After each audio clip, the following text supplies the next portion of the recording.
Hi, I'm Natalie D'Adamio. I'm a mixed media artist, and well, I've been gone a week. It's been really sick and it still won't let go. But during that time, I decided to start the 100-Day Project. If you don't know what the 100-Day Project is, that's a project over on Instagram, and you can make it however you want to make it. And I made mine a little crazy this year. We're making 100 finished works on paper, 12 inch by 18 inches. And you can follow my project over on Instagram. It's under the hashtag WorksOnPaper100. I'm also sharing more videos of the process. I'm gonna try to pull them back over here on this channel too, and, so you can see what I'm doing. But in this video, I'm just talking about how do we start these works on paper, these expressive mixed media works on paper. And I'm going to show you the paper, one of the papers that I really like to use. It's economical. You can get it in a big pack of loose sheets, which I really love loose sheets. Because it's easy to rotate around and move in and out, and that's something important to my practice. So that's what we're gonna do here. So I wanted to just talk a little bit about a paper that I like to use. You can get it on dickblick.com. It's like a US company, but it's Jack Richardson. 135 acid-free watercolor paper. You can get it in bulk and it's a good price. So it's a really good paper and a good value. I use that a lot, but I also use Canson and sometimes Arches. But I try to find more of the what's economical. This is really nice because this is a 12 inch by 18 inch. You get 50 loose sheets, and they have a lot of sizes. You just want to make sure it's 135 pound. They do make lesser paperweights. But also I have accidentally bought the 88 pound ones on small sheets. It will still work. I don't know. So we get really hung up on those things, like paperweight and what kind of material it is, but really we just want to find something that works for us. And that's what I always encourage my you guys to do, like my students, and to, like, you know, not discredit anything, because you never know what's gonna be your thing. So I'm talking about, you know, having some starts on this size paper. They're gonna be expressive mixed media works on paper, layered. Here's some that I have in progress already, and I have about 4. I'm doing the 100-Day Project. I've already created 13 works on paper, and the goal is to have 100 finished works. But I wanted to show you guys how it starts, right? Because sometimes we can be afraid about starting, and because it's intimidating, right?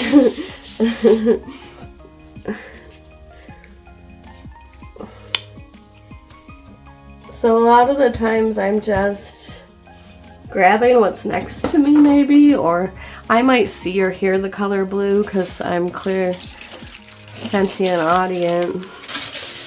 But that's another story.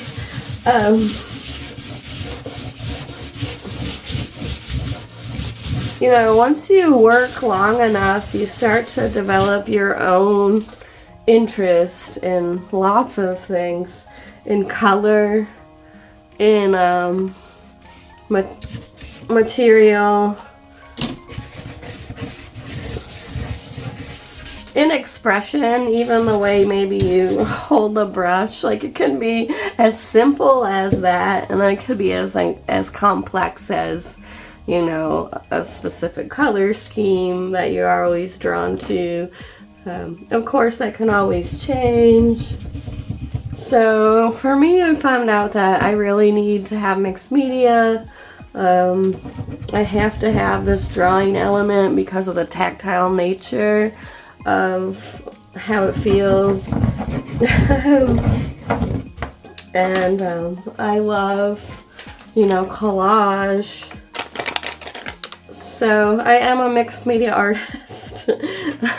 I was telling an artist friend that I tried to just be a painter for a little bit because I think I was just I was thinking like it was inadequate if I was using mixed media. But it's just something I had made up in my head, you know.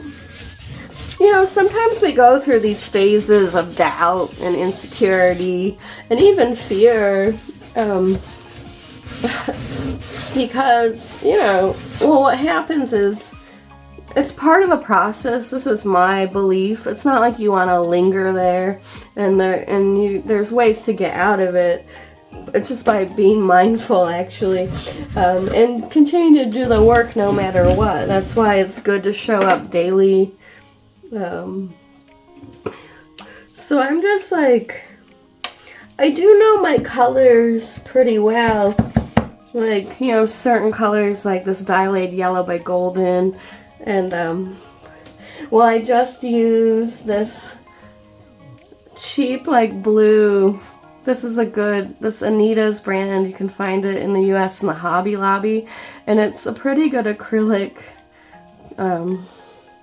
for, you know, I tend to work with color in a strange way. But actually a lot of the process that I have is sort of strange, but it becomes my own expression in a way. So the thing about that is this might not work for you, it might not even interest you, but it's not really about, you can still like get an idea for yourself.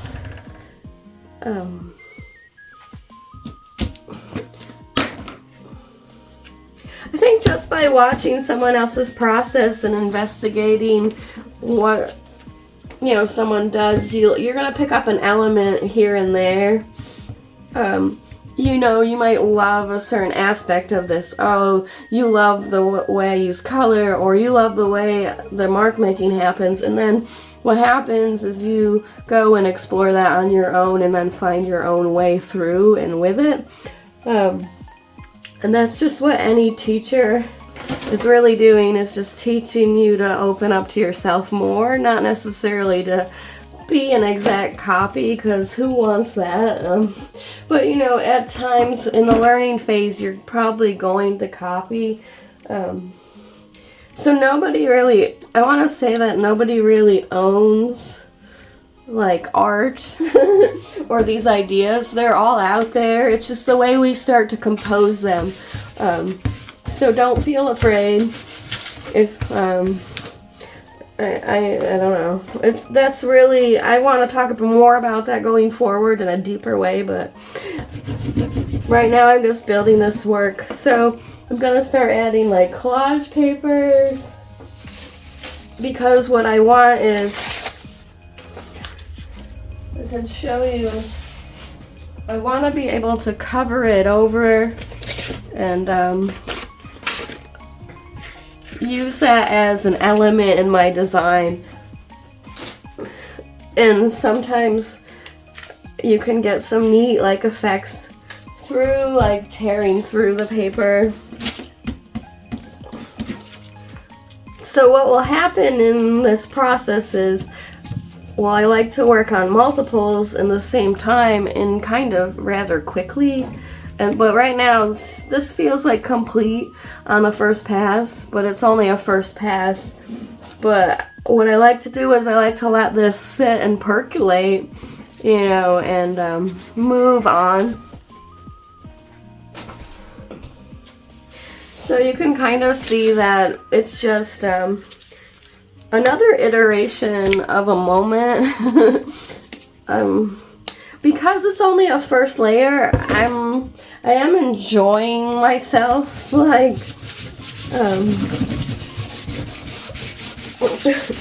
it really can just start with, you know,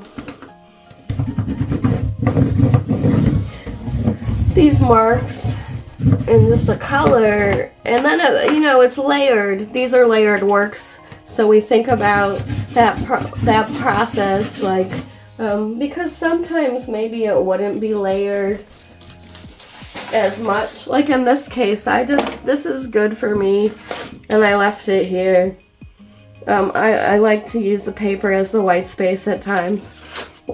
But when we're thinking about the different kinds of ways we can engage the process, so we want to just have, you know, maybe the same mark making language goes into the moment, but we have a different relationship with how we're building the experience.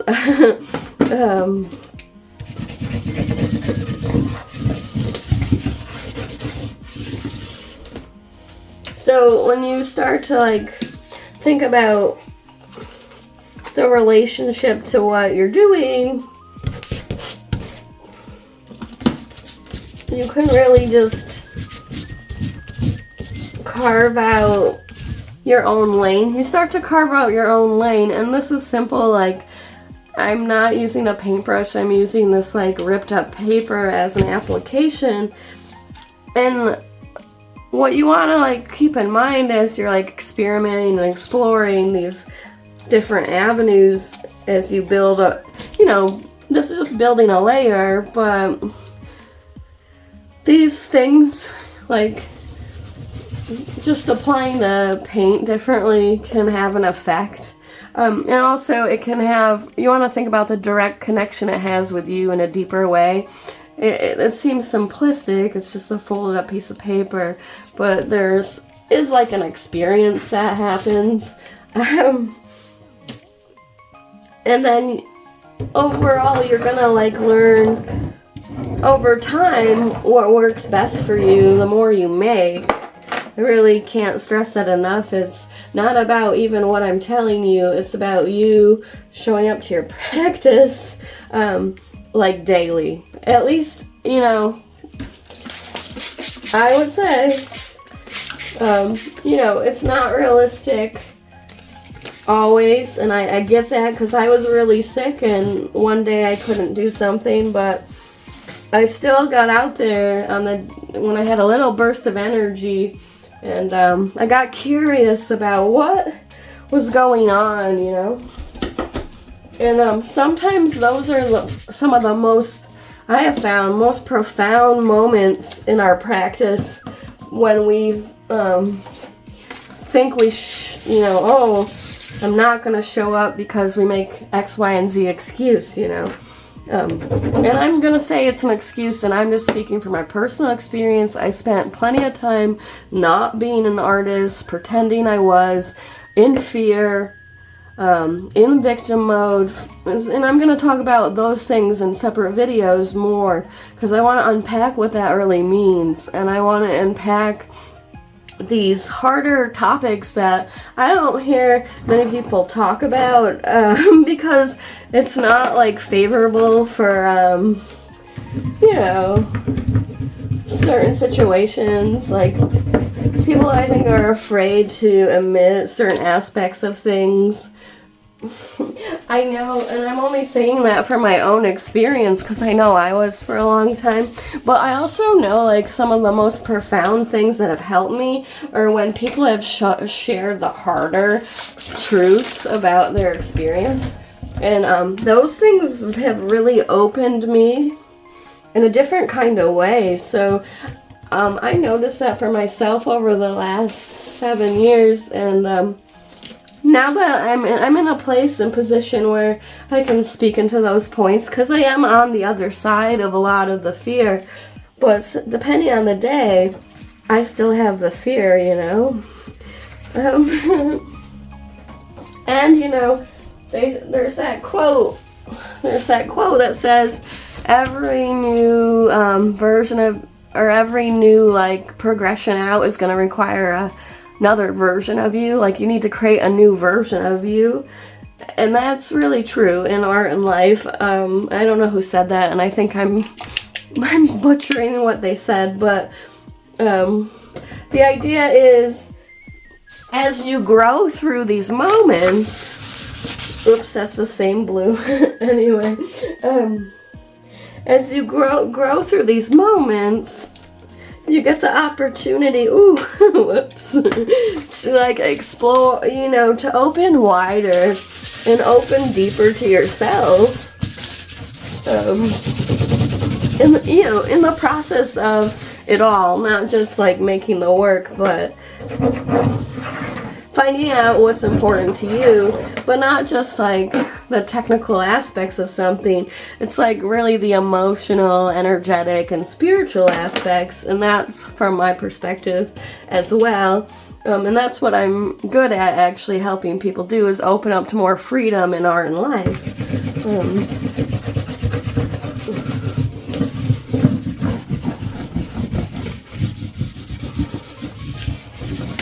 Through these expressions, right, and these understandings, and all of this creates openings that where we really can go a little bit deeper, and depending on where you're starting from, it might be scary, because, well, it's all new to you, right? And maybe it's not like new in the context of, you know, these things have been done before and said before, but it's never been done by you in your way, and that's the important thing to realize when you're starting, and when you want to start, you know, expanding into something more for yourself and your art. You're really gonna take yourself on this journey, and it's a lifelong journey, and nobody can take that away from you. And this is for everybody. Expressive artwork and becoming into yourself, and you know, everyone has the opportunity to explore this if they want to, right? But sometimes the fear of starting can take us out. The fear of what someone else told us. The fear of being accused of something.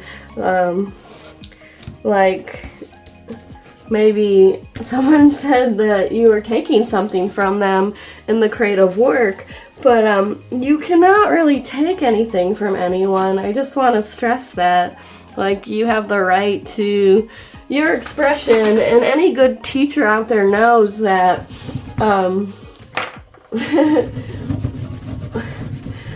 there's a time and place for everything, and learning can come with copying, and it probably will, because you're learning and that's how you learn. But nobody really wants to stay in the same work, I don't think. At least I've noticed that for myself. And that's usually the frustration, right, around voice and finding style in the beginning, maybe, or even in the middle, right, because it's always changing. But the thing about it is anchoring into yourself and what you really know to be true for yourself, and how you see it, and what's most interesting, and getting stronger in the process by making the work. The work is really going to be the thing that leads you further out into yourself.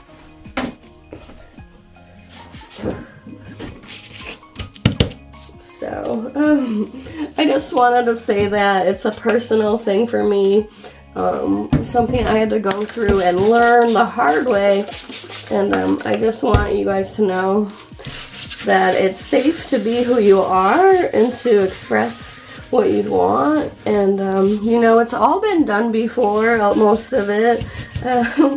As artists and creators, we're maybe trying to bring in the new element, and maybe we find a different way of how to compose, but really everyone's taken from everyone else in the end.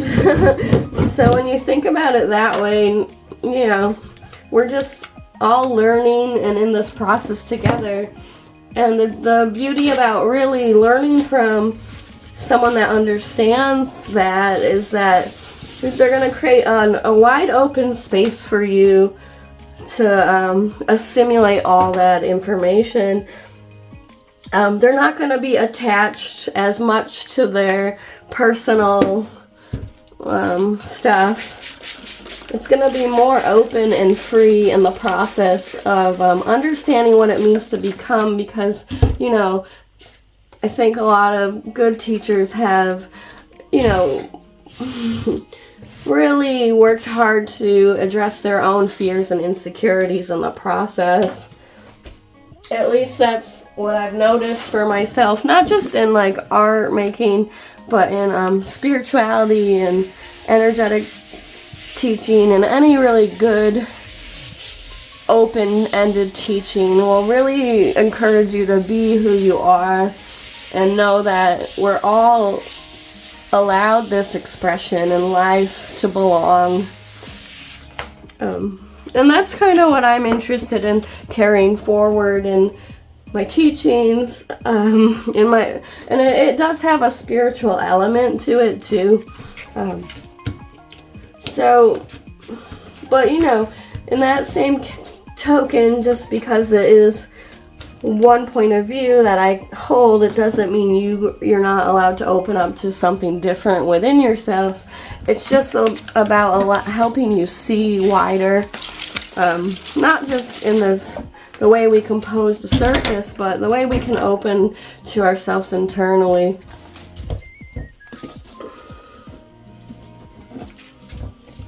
And when you get real familiar with everything you love, and I call them non-negotiables, not just in the artwork but in your life, then you'll get like stronger within yourself, and there won't be as much doubt. But you know, that stuff doesn't just go away. You know, depending on the day, we're gonna be facing it again, right? And what we're trying to do, and if everything is changing all at once, that can interfere. So, I don't know, it's important, these things that I'm talking about. So I'm just working to build these first layers and not really thinking about it. Something I enjoyed lately is the way the fluidity of the paint flows and how it stains, and that's new for me. So like, that's the thing. The more you work, the more you'll experience what's new for you. And you can allow it to change. I think a lot of it is about acceptance and allowance. And, you know, loosening the insecurity, fear, doubt, and judgment externally and internally, which that I could talk about in a different video. There's a lot of thoughts going on here. And that's just because, you know, I'm talking about my own struggle in the process of becoming, not just in an artwork, but in life. And I really know that intimately now at this point in juncture in my journey. And I think my desire is to help you not feel like you don't have a place, right? That I really want everyone to feel like safe and included, and that to know that this is possible for anyone, and to share and show up in your story and your life if you want to, if you desire it. You know, it's a choice, and it's available to everyone. It's a really important thing that I'll carry forward as I grow this business and keep teaching.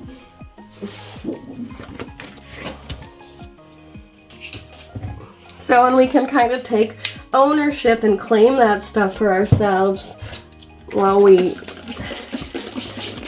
start to see that, you know, we are responsible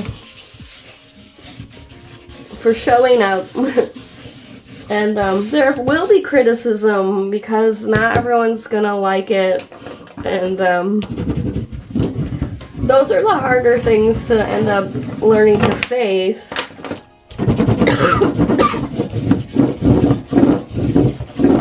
But we can face them, and that's important.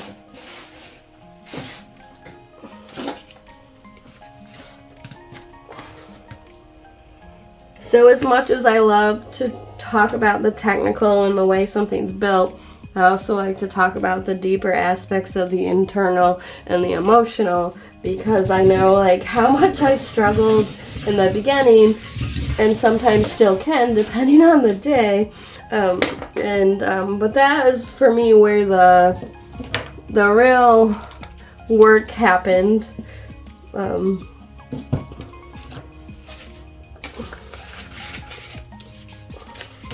And we all come to these, like our artwork from a different place and point in time, and depending on what life has done with us, we might have new challenges to address and move through, and sometimes that can interfere with making our work. But we just learn how to show up, and be stronger in the process, and that's exciting to me. So I'm just building these layers. There's chalk pastels and some charcoal, and I'm kind of like feeling out, the moment. And this looks fun. And maybe this will dictate how I go into the next layer. And maybe it won't. But mostly it is setting the tone for what's about to unfold in this process.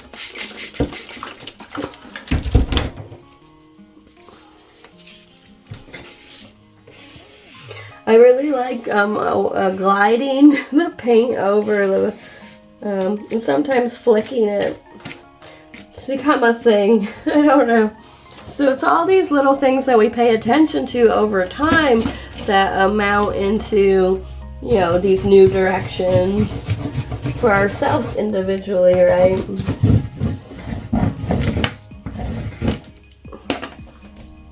And so sometimes it's too wet, so I want to maybe soak it up.